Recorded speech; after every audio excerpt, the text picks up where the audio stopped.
Can you please give some information about the importance of this exhibition? The importance of this exhibition, because most of the European people, even for Chinese people, they didn't understand why Han Dynasty is so important and how much influence to modern Chinese society is originally from the Han Dynasty. And that is the main reason I want to organize this exhibition through the two museums in Xuzhou and Guangzhou.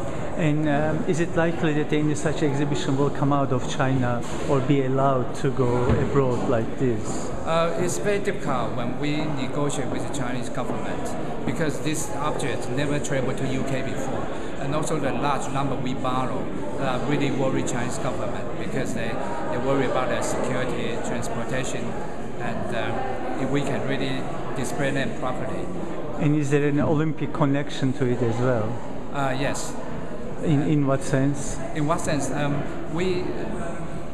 There's a cultural Olympic. We bring the Chinese culture. The Olympic game was finished in China, in Beijing, and now come to London. So we bring the Chinese culture from China, the most important Chinese culture, Han Dynasty, to this country, but it's in Cambridge. And there are two kingdoms being compared. And what are the salient characteristics of this comparison as far as this exhibition is concerned? Sorry. There are two kingdoms are compared. Yes. What kind of different characteristics do we see when we compare them? If we compare these two kingdoms, you will see the kingdom in the north, they bury large number of terracotta warrior, but in the south, there is no single terracotta warrior has been found. And also in the north, the coin was very common circular currency, but in the south, there is no single coin has been found. And then there's this immortality that is in question, and the exhibition was named after that. Where does that come from? That come from because we find quite a lot of evidence about both kingdoms. They all interested in achieving immortality after they die. So they bury the jade shoe. They both bury jade shoe to preserve the body from decay, from attack, from the demon. And also they bury with jade cups, because they believe that drinking the liquid from the jade cup can prolong the life. And also they bury with medicines near the body, so they intend to take a medicine to prolong the life and achieve immortality. And therefore jade has a very important place in this exhibition and the art craft in it. Yes, yeah. Jade has been used at reach a peak during the Han Dynasty. As you can see from the exhibition, almost everything was made of jade, particularly close to the body, including the plaques, jade suit, coffin, disc. So the jade has always played a very important role in Chinese history. Even now, Chinese people are very obsessed with jade, and the value of jade in China is crazy, sky high. And then there's an international conference coming up in autumn, I guess. Autumn, 2nd and 3rd October in Cambridge. And it's about...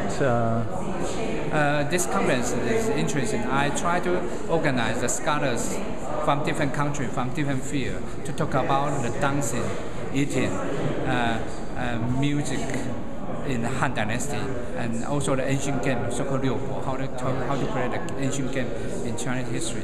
And some will talk about the new excavation of the Han tomb. Thank you very much. That's a pleasure.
Could you please tell us how the idea for this exhibition have come to fruition?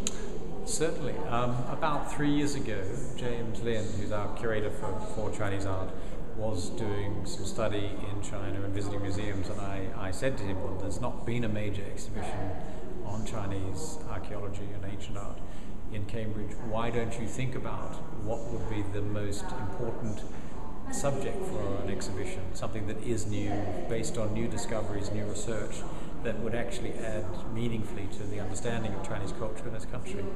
And even before he'd gone on his trip, he came back with some books and showed me the material from Xuzhou, the royal tombs of the Han dynasty, which have not travelled in this sort of scale outside China, and even within China haven't been seen much, because they are new discoveries.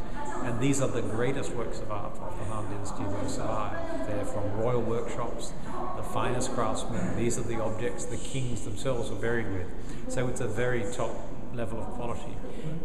It's treasure of a kind we don't have for many other periods of Chinese history. So this then emerged as the right subject to do an exhibition on. And Cambridge, of course, we have such a strong tradition of scholarship and of study of China and Asian art in general. So it was an appropriate thing for us to do. So therefore it wasn't coincidence that it is in Fitzwilliam? Not at all, no. It was we set out to do something like this. The coincidence was that it ended up being in the Olympic year, when the symbolism of an exhibition coming from China to Britain at the same time as the Olympics are coming from Beijing to London. It was a nice, if you like, accident, and it's added to the symbolism of the exhibition and the prominence it's had as the major Chinese contribution to the Cultural Olympia in this country. And it will remain open as long as possible, so that it will make sure many visitors will see it. It runs right through the Olympics, in fact, to November. It runs till the 11th of November. Congratulations and thank you. Thank you very much.